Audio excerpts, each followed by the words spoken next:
Here in the Skagit Valley, farmers are working tirelessly to bring us the best produce in the world. But they're not alone, as the Skagit Conservation District provides hundreds of people and knowledge to ensure that the natural resources of the area continue to provide the produce that farmers can be proud of. Today, I'm talking with Emmett Wild about his specific project. So this is a new pivot irrigation system. So we have low elevation sprinklers that help to keep water out on the field instead of aerosolizing and blowing away in the wind. Usually in this area, farmers use cannon sprinklers to irrigate.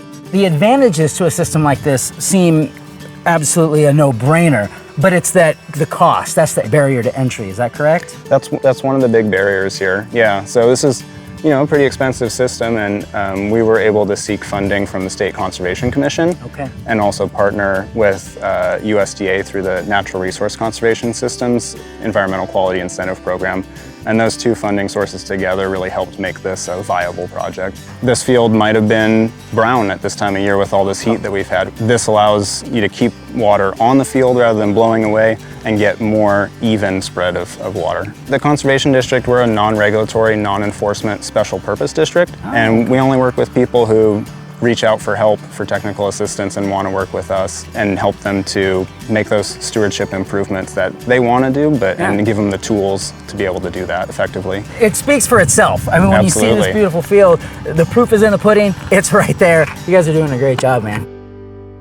And just a few miles away, I met up with Taylor Scott to see what conservation project she's working on.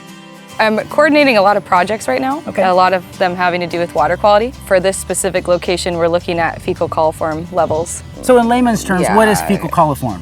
Poop. It's just poop. Okay, so we're talking about the levels of fecal matter in the water. Yes, yes. Okay, and so that's specifically your realm of expertise? That's what you focus on doing? Or do you? I'm an expert in poop, yeah. Really? Okay, well, we all gotta be good at something.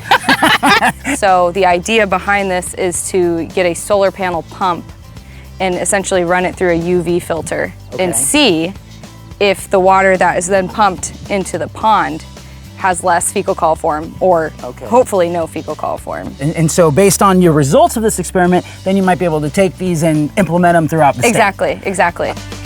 All right, so here we are. It's the next day and we are getting to install this big experiment. Look at Yes, this. we are. Yep, check that thing out. Wow. The UV filter. This is the UV filter right here. So the water will come through this. Yep, up and out. Okay, and meanwhile there is a UV light that is killing all the bad stuff. Yep, Well, there's there a we lot go. to do, so let's get to work.